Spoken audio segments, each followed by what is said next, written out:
Resident Evil 7 in VR. This is by far the best VR game that I have played, and I've played quite a few. So, first of all, you're playing with this, you're not playing with the motion controls, so you are able to turn a full 360 degrees, looking at every little thing, which is awesome, all right? You can lean down, you can lean around walls and corners to see if anybody's coming up on you. It's freaking awesome, all right?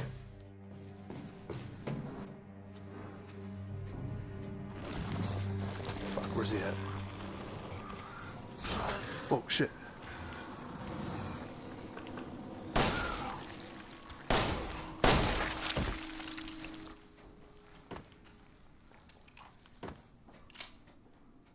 But I will say there are some things that are wrong with the system, and I want to give you guys an overall scale of why I thought this game deserved the rank it did.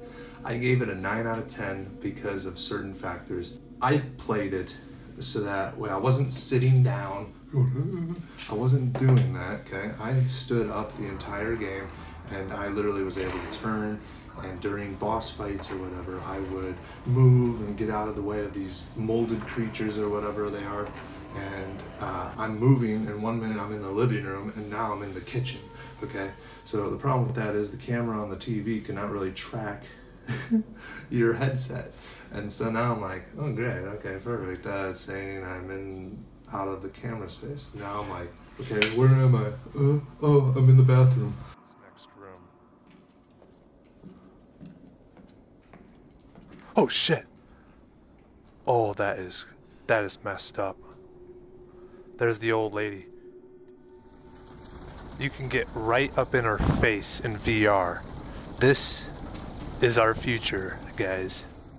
What's wrong with the gameplay is when you go to cutscenes and it'll fade to black in the headset. It'll fade to black really quick and then it'll come back up. And then you're like, it's jarring, all right? Same concept goes for when you are climbing from one level to another. So like if you get on a ladder, the transition from getting from the floor onto the ladder to climb, you fade to black. Getting off onto the next floor up above, you get off the ladder, fade to black. And you're like, dude. Sometimes when you're playing VR, I would also notice with the headset is, let's say you're going to a cutscene and you want to pull a knife out of a body or something like that. You'll come up to the body, it'll fade to black, and then I notice, where is my body? I just turned a full 180 degrees. So inside the headset, you've turned around, and now I have to turn 180 degrees to see my hand pull out the knife. Speaking of your hands, literally, this is where your arm lets off, okay? So literally your hands and a little bit of your forearm are floating in space. And a lot of times you'll be like walking and you'll see your arms dangling, and I'm like, oh crap. But really it was just my hand. Stab, stab, stab, stab. And you try to learn as much as you can about them in the beginning. It's very calm, but there's something creepy about the atmosphere. And as you move through the game, you start to become aware that this is not a normal family. Navigating through this house, unlocking doors, but it's really cool how the game designers decide to utilize such a small space to really make the most out of this game. Sometimes you'll run down to the basement and go through the labyrinth down there just to find a key to go up to the attic, and the attic sends you back down to the basement, into the living room, into this room, and you're constantly navigating and going up and down this entire haunted house for the most part. It's really sweet. And it's not just the basement living room.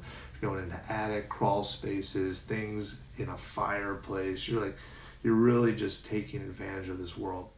My light was starting to flicker. All right. Oh, shit! Oh my God. He's still alive. Here's another cool thing. They would use VHS tapes to clue the player how to play the game. So let's say you put in a VHS tape, and if you remember what those are, and the VCR would play, and the next thing you know, you are in a memory that has already been recorded on that VHS tape. It's a really sweet concept, and they're not even, you don't even need to play them. But what's great is that when you play these VHS tapes, they help you with the current game. They help you find things and do things and complete things a lot easier than had you not watched the tape.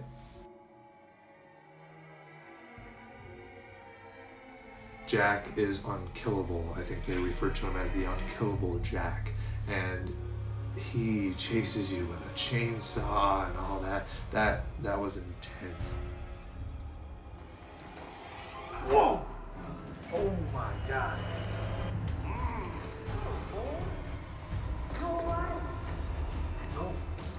I literally, turning in VR, you have to turn full 180 degrees trying to escape him, but there's body bags hanging there on the ceiling, and there is not much room to move around during this boss fight. Margaret's was my favorite by far in the game. Not going to go into spoil any of that, but the wife's character is awesome. She releases bugs and mosquitoes and beetles, and the Lucas character is all about games and puzzles, and you're going through a labyrinth of those kind of obstacles to get to what he wants you to find and all that.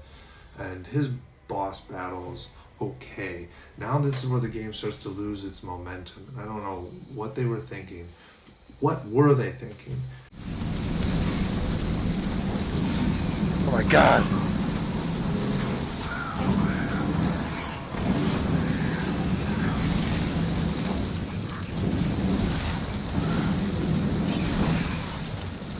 It didn't even feel like a boss fight.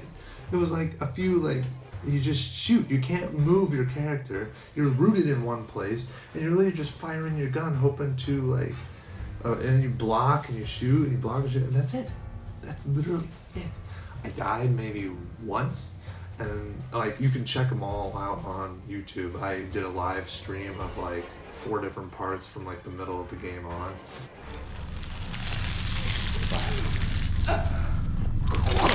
Oh shit. Oh shit. Oh shit. Resident Evil is notorious for triggering every sense of your emotion, okay? So whether you are doing nothing or you're doing something, there is something going on with the soundtrack or the sound effects in the game. Constantly, you are creeping your way through this house, okay?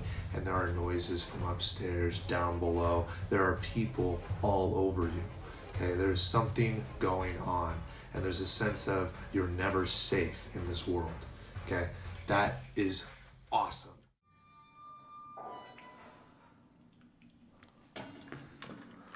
Running.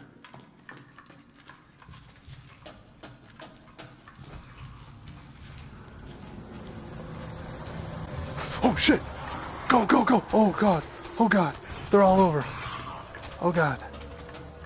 There's no way I can beat all of them.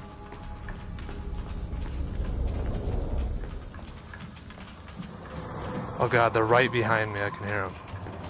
At one point, I heard a piano just playing lightly on the upper scale notes, and then the next thing you know, it went boom, real loud, and I'm turning around like, what just happened? They just do that, and it just creates that world. It's so cool. What's cool about the shooting aspect in the VR is that wherever your head moves, you're able to shoot, which I suck at shooters anyway, so using the toggle controls was great. Didn't have to use them too much just to move around my guy. But this thing, I could just look and shoot, and then I'd be backing up, and next thing you know, I'd be off my camera.